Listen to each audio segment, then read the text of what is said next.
ನನ್ನ ಜೊತೆ ನನಗೆ ತಮ್ಮಂದಿರು ಹುಟ್ಟಲಿಲ್ಲ. ಸೊ ಹಂಗಾಗಿ ಡಾಲಿನ ಒಂದಷ್ಟು ಜನ ನನ್ನ ಸ್ನೇಹಿತರನ್ನ ನನ್ನ ತಮ್ಮದಿರ ಥರ ನೋಡ್ತೀನಿ ಎಲ್ಲರನ್ನೂ ಯಾವಾಗಲೂ. ಯಾಕೆಂದರೆ ಅದು ಗೊತ್ತಿಲ್ಲ, ಒಂದು ಅಣ್ಣ ಅಂದಾಗ ಒಂದು ತಮ್ಮ ಹೇಗಿರ್ತಾನೆ ಅಂತ. ಸುಮಾರು ಜನ ನನ್ನ ತಂಬಿ ಅಂತ ಒಬ್ಬನ ಯಾವಾಗಲೂ ಪ್ರೀತಿಯಿಂದ ಕರಿತೀನಿ. ಹಂಗೆ ನಾನು ಧನಂಜಯನ ನೋಡ್ತೀನಿ, ನಮ್ಮ ಅಡ್ವೊಕೇಟ್ನ, ನಿನ್ನೆ ನಾಗಭೂಷಣನ, ಆ್ಯಸ್ ಇಟ್ ಈಸ್ ನಮ್ಮ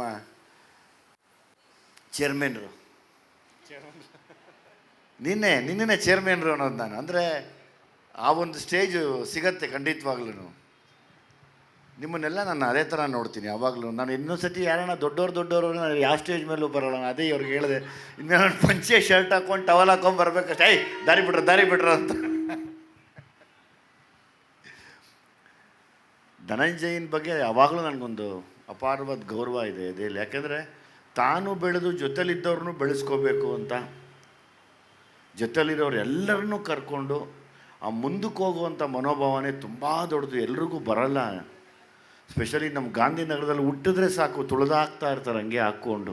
ಅಂಥ ಟೈಮಲ್ಲಿ ನಾನು ಎದ್ದೊಳ್ತೀನಿ ಅನ್ನೋದೇ ತುಂಬ ದೊಡ್ಡ ವಿಚಾರ ನನಗೆ.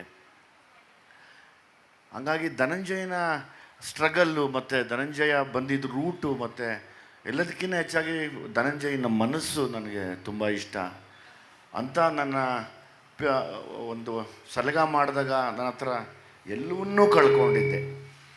ಆ ಕಳ್ಕೊಂಡಾಗ ನನ್ನ ಗೆಲುವಿಗೆ ಕಾರಣ ಆದಂಥ ಧನಂಜಯ ಒಂದು ಮುಖ್ಯವಾದ ಪಾತ್ರ ಮಾಡಿ, ಸಾಮ್ರಾಟ್ ಅಂತ ಆ ಪಾತ್ರ ಮಾಡಿ ನನ್ನ ಗೆಲುವು ತಂದುಕೊಟ್ಟಂಥ ಧನಂಜಯನ ನಾನು ಯಾವತ್ತೂ ಮರೆಯೋಕ್ಕಾಗಲ್ಲ.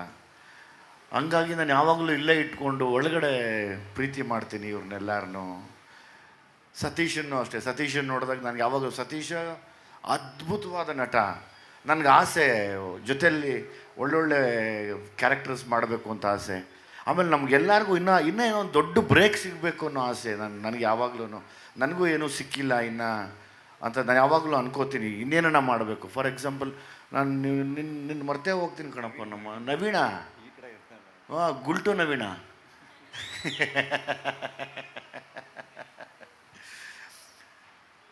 ನಮ್ಮ ಸಪ್ತಮಿ ಗೌಡ, ಅದನ್ನ ನಮ್ಮ ಮನೆ ಅಕ್ಕಪಕ್ಕದ ಮನೆ ಹುಡುಗಿ ಥರ ಕಾಣುತ್ತೆ. ನೀವಂತೂ ತೊಂದರೆ ಇಲ್ಲ ಬಿಡಮ್ಮ, ಇವಾಗ ಎಸ್ಟಾಬ್ಲಿಷ್ಡ್. ಈಗ ಭಾರಿ ಖುಷಿ ಆಗುತ್ತೆ ನೋಡಿದಾಗ ನಮಗೆಲ್ಲನೂ. ಅಂದರೆ ನಾವೆಲ್ಲ ಏನಿಲ್ಲೆಲ್ಲ ಸೇರಿದ್ದೀವಿ. ನಾನು ಸತ್ಯದೇವ್ ಅವ್ರ ಬಗ್ಗೆ ಕೇಳ್ತಾ ಬಂದೆ ಜರ್ನಿಯಲ್ಲಿ. ಧನಂಜಯನು ಹೇಳಿದ್ರು, ನಮ್ಮ ಅಲ್ಲೂರಗೂ ಹೇಳ್ತಾ ಇದ್ದ, ನಮ್ಮ ಥರನೇ ಇವರು ಕಷ್ಟಪಟ್ಟು ತುಂಬ ಜೀವನದಲ್ಲಿ ಸಣ್ಣ ಸಣ್ಣ ಪಾತ್ರಗಳನ್ನು ಮಾಡ್ತಾ ನಾವೆಲ್ಲ ಹೆಂಗೆ ಬಂದು ನಿಂತಿದ್ದೀವೋ ಆ ಥರ ಇವರು ಇವತ್ತೊಂದು ದೊಡ್ಡ ಸ್ಥಾನಕ್ಕೆ ಬಂದು ನಿಂತಿದ್ದಾರೆ. ತುಂಬ ದೊಡ್ಡ ಹೆಸರು ಮಾಡಿದ್ದಾರೆ. ಅಲ್ಲಿ ನಿಮ್ಮದೊಂದು ವೆಬ್ ಸೀರೀಸ್ ಇದೆ ಅಂತ, ನಾನು ಅದನ್ನು ನೋಡ್ತೀನಿ ಸರ್ ನೆಟ್ಫ್ಲಿಕ್ಸಲ್ಲಿ. ಐ ಆಮ್ ಸಾರಿ, ನಾನು ಅದನ್ನು ನೋಡಿಲ್ಲ ಅದನ್ನು. ನಮ್ಮ ಹುಡುಗ ಹೇಳ್ತಿದ್ದ ಅದನ್ನು. ಯಾವಾಗಲೂ ಯಾರು ಈ ಕಷ್ಟದಲ್ಲಿ ಬಂದಿರೋರೆಲ್ಲ ಒಂದು ಕಡೆ ಸೇರ್ತೀವಿ. ನಮ್ಮಲ್ಲಿ ಒಳಗೇನೆ ದುಃಖ ಮತ್ತು ನೋವು ಎಲ್ಲವನ್ನೂ ಸಹಿಸ್ಕೊಂಡು ಕೂತಿರ್ತೀವಿ. ಒಂದೇ ಒಂದು ಕಾರಣಕ್ಕೆ, ಭಗವಂತ ಇನ್ನೊಂದು ಅವಕಾಶ ಕೊಡಪ್ಪ, ಏನಾನ ಮಾಡ್ತೀವಿ, ನಾವು ಪ್ರಯತ್ನ ಪಡ್ತೀವಿ ಅಂತ. ಆ ಪ್ರಯತ್ನ ನಡೀತಾನೆ ಇದೆ. ಮತ್ತು ಈ ಪ್ರಯತ್ನದಲ್ಲಿ ಗೆಲ್ಲೋರು ನಾವೇನೇ. ಯಾವಾಗಲೂ ನಾವು ಖಂಡಿತವಾಗ್ಲೂ ಒಂದು ದಿವಸ ತುಂಬ ದೊಡ್ಡ ಮಟ್ಟಕ್ಕೆ ಗೆಲ್ತೀವಿ.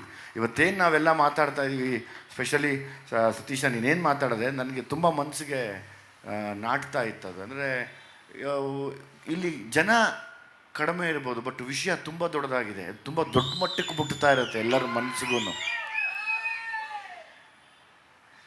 ಈ ಝೀಬ್ರಾ ಸಿನಿಮಾಗೆ ನಾನು ಯಾವಾಗಲೂ, ಅಂದರೆ ಸಿನಿಮಾಗೆ ಭಾಷೆ ಇಲ್ಲ.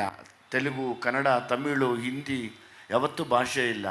ಎಷ್ಟೋ ನೋವುಗಳನ್ನು, ಎಷ್ಟೋ ಖುಷಿಗಳನ್ನು ನಾವು ತೆರೆ ಮೇಲೆ ಹಂಚ್ಕೋತೀವಿ. ಅದನ್ನೆಲ್ಲ ಭಾಷೆನ ಮ್ಯೂಟ್ ಮಾಡಿ ನೋಡಿದ್ರೆ ಎಲ್ರಿಗೂ ನೋವಾಗುತ್ತೆ, ಎಲ್ರಿಗೂ ಖುಷಿ ಆಗುತ್ತೆ, ಎಲ್ರಿಗೂ ನಿಜ ಅನಿಸುತ್ತೆ, ಎಲ್ರಿಗೂ ತಪ್ಪು ಅನಿಸುತ್ತೆ. ಅದು ಸಿನಿಮಾ. ಸೊ ಹಂಗಾಗಿ ಝೀಬ್ರಾ ಸಿನಿಮಾ ನಮ್ಮ ಕನ್ನಡದ ಸಿನಿಮಾ ಎಲ್ಲ ಕಡೆ ತುಂಬ ದೊಡ್ಡ ಮಟ್ಟಕ್ಕಾಗಲಿ, ತುಂಬ ಒಳ್ಳೆಯದಾಗಲಿ ಅಂತ ನಾನು ಮನಸಾರೆ ಬಯಸ್ತೀನಪ್ಪ. ನಮ್ಮ ಯೂಟ್ಯೂಬ್ ಚಾನಲನ್ನು ಸಬ್ಸ್ಕ್ರೈಬ್ ಮಾಡಿ ಹಾಗೂ ಫೇಸ್ಬುಕ್ ಮತ್ತು ಇನ್ಸ್ಟಾಗ್ರಾಮನ್ನು ಫಾಲೋ ಮಾಡಿ.